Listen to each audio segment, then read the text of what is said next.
Hey everybody, welcome again to Doom Eternal. Nekravol Part 2. We're gonna get right into it. Waste no time. Inside that citadel is the soul instrument. This is gonna be a short episode. We already did the first part of the Nekravol, and we're about to do the second bit, which is its own map. I'm not entirely sure why it was necessary for these to be two maps, but this is a reasonably short one. Short, but jam-packed. Not much filler in this map. Very little traversal stuff. Not a lot of, puzzly bits. This is... got a few story drops and a whole lot of destruction.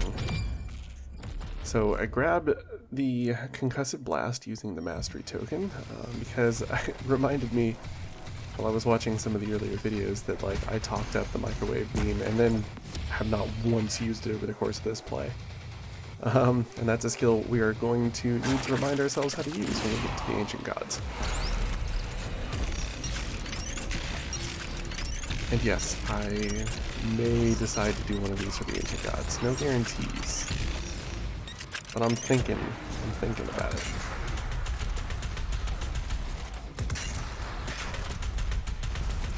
I was going to use this guy to try and regain some of my stack, and I don't know, he never went into a glory kill state, so not really sure what the deal was there. But that's alright. A little more traversal stuff here. You can be as fancy or not fancy with these guys as you like. Just make sure they don't catch you unawares, as they tend to love to do. Sneak up on you. It's especially rough in this sort of precarious situation you got up here.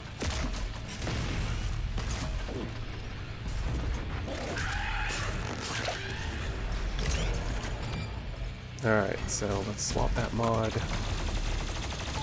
and at least demonstrate how it works, if nothing else. Tried there and then ran out of ammo, so not a good first outing. There we go. So you can see that in particular was extra spicy because of the shield soldier that we popped. But you also get a nice explosion just no matter who you blow up with that mod. And I want to say that it's bigger the bigger the monster is. Get our final crystal here. So now we have health for blood. So now basically anything we pick up while we're at maximum will contribute to blood punch. Which is good, but it's especially good after this level. Because after this level we get... Actually, maybe it's not this level. It might be the next one. So you can see that nice big explosion you get off of the microwave beam. It can be pretty good. The best way to use it is to soften the enemy up first, because it takes a lot longer to make that charge up happen. So you really want to make sure that you damage your enemy first, until they're as close to death as reasonably possible, and then you can use the beam much faster, because it does drastically reduce your mobility. I'm not sure what happened to me there. Somehow my point of view just went straight to the floor.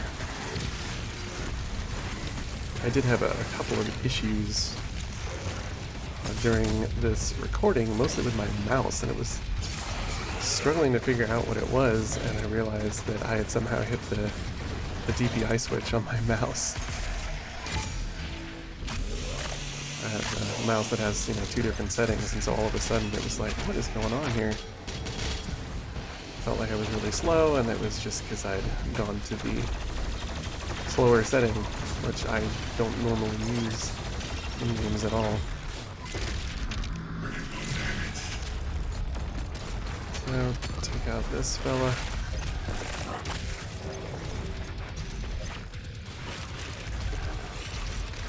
If you're trying to do the challenges on this level, you're gonna have to sort of be on your own for those. I don't do a very good job doing them here. It's a couple of tough ones. I really struggle with the ones related to getting a specific glory kill animation. And I want to say on this one it's like Tyrant from the back and an Archvile on the left side, maybe? I might be confusing one of those with another level, but I'm honestly not sure if there is a Tyrant in this map. Either way, the Archvile is left. I'm not sure if that's your left, if that's their left. Either way, I managed to screw it up. So demonstrating the beam here. You get a little just explosion, so if you have periods like that of relative quiet, where you can safely do one, that's pretty cool. And it doesn't take too long once you've, you know, bashed an enemy's health down a bit. So we got our confetti mode there. It's a fun cheat. Especially nice with the QuakeCon cheat where the crowd cheers for you. That's probably the most joyful way to play Doom Eternal. So I started off right off the bat with a BFG blast here. It's not necessary, but there are a lot of smaller mobs. It gets very crowded in a hurry. So honestly, if you're going to use one right at the start, is not a bad way to go for this particular fight, which I wanted to demonstrate there. You have an Archvile you have to deal with, which we just did, so as always, a good thing to just kind of dump your full arsenal into, and then we've got a Marauder.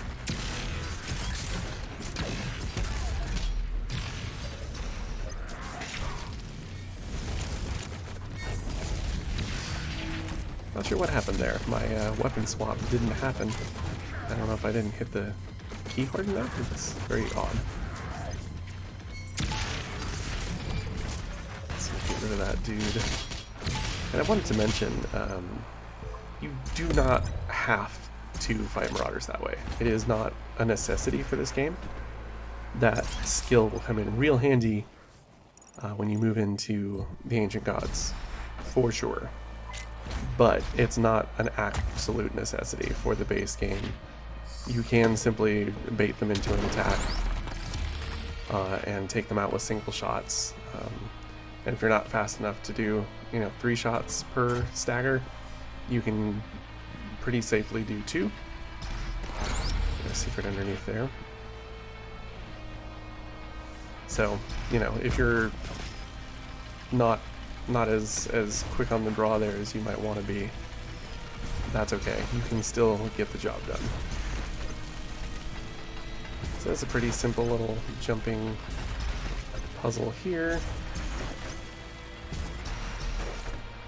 Let's get our way up to the top. Don't forget your extra life. I kind of screwed that up. Didn't want to jump into the fire. Get our map in the hallway, and then it's on to the long elevator ride.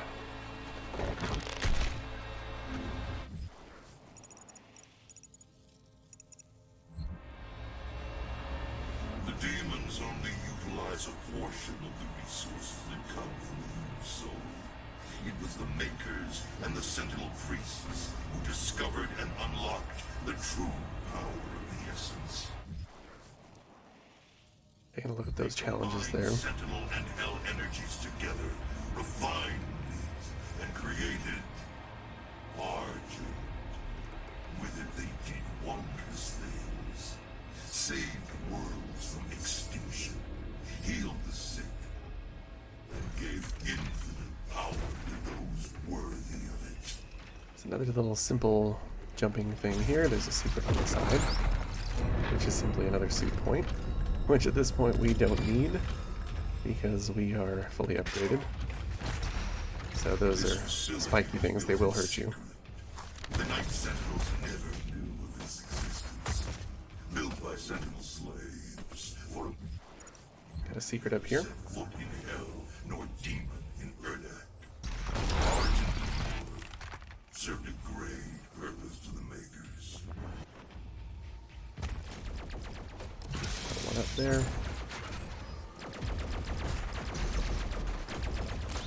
This machinery is not made without Hell's knowledge. A deal is struck with the Dark Lord. In return for access Cool to prop here, and don't forget your soup point at the back if you need it. the makers siphon energy from the dead. It is an unholy union. And up we go. So yeah, we have no use for those soup points at this point, sadly, because we are already fully upgraded. But if you haven't found every secret or whatever, they want to make sure that you get fully upgraded.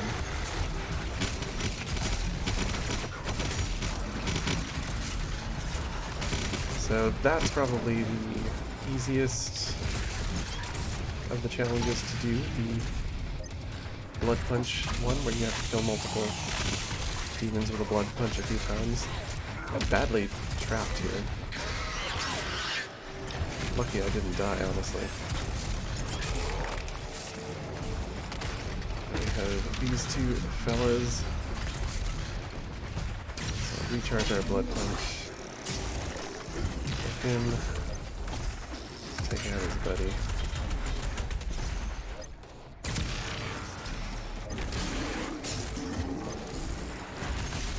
Get a little bit of armor back since I was out.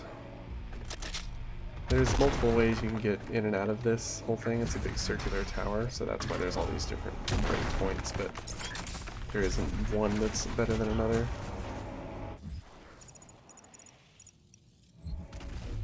Make our way up with the walls and monkey bars here. And then we have a simple task to take out these eyeballs.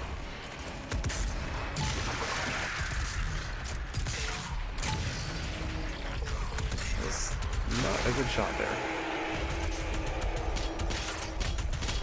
First one's easy enough, but then we've got the addition of the Dread Knights, who, as you can see, he just juggled me. Like, I couldn't actually get my footing there at all.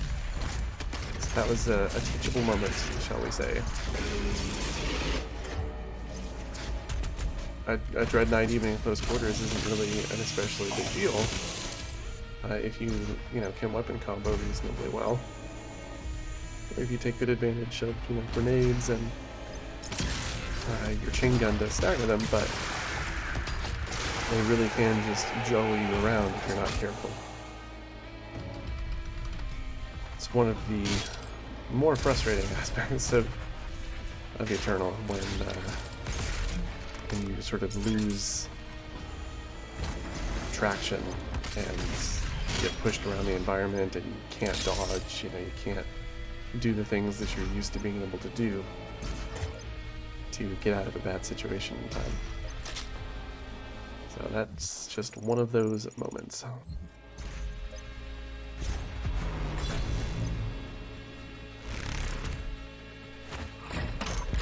You may or may not have Crucible at this point, but it might be worth using up here if you're having some trouble. There's a number of good targets for that. The tower is held aloft by 2 enslaved. Oh, and of course, right here's the tyrants. I was forgetting that this was the end of this level.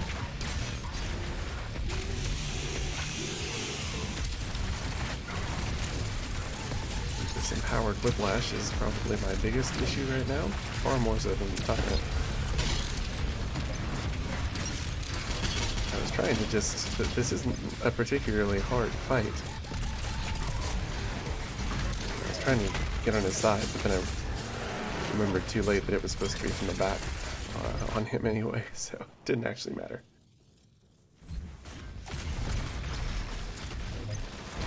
Yeah, I never, despite this being a reasonably easy fight, I just sort of felt like I didn't have my footing and opted to just make my life a tad easier. So you can see there, that was another good example of kind of getting juggled a bit, probably by one of the ground furrows, the energy waves from the whiplash.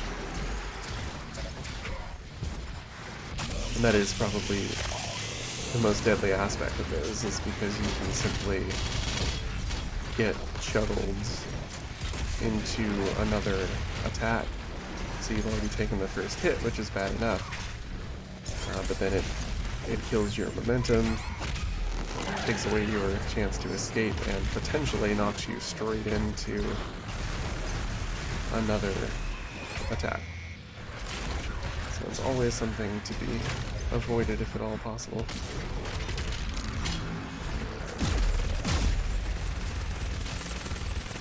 So even though this is not a particularly difficult fight, there's still plenty here that can take you out quickly enough.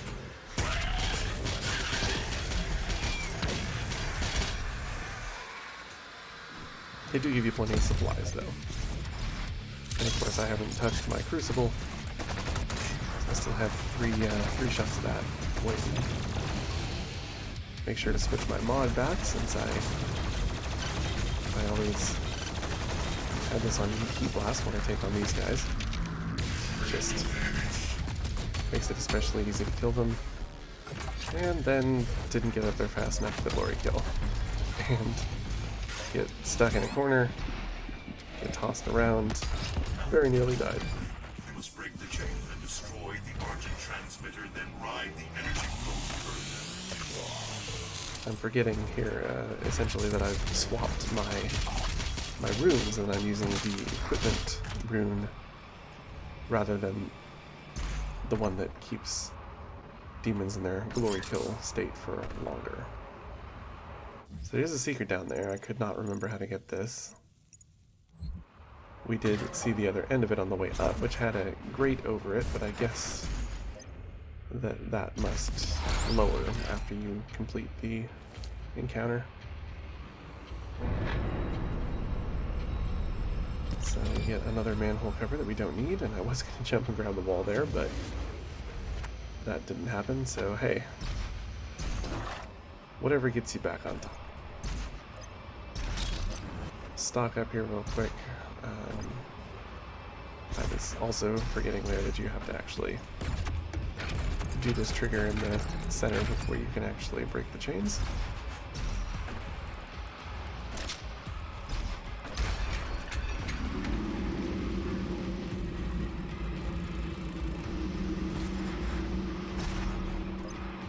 Smash those and give our Titan friends a break.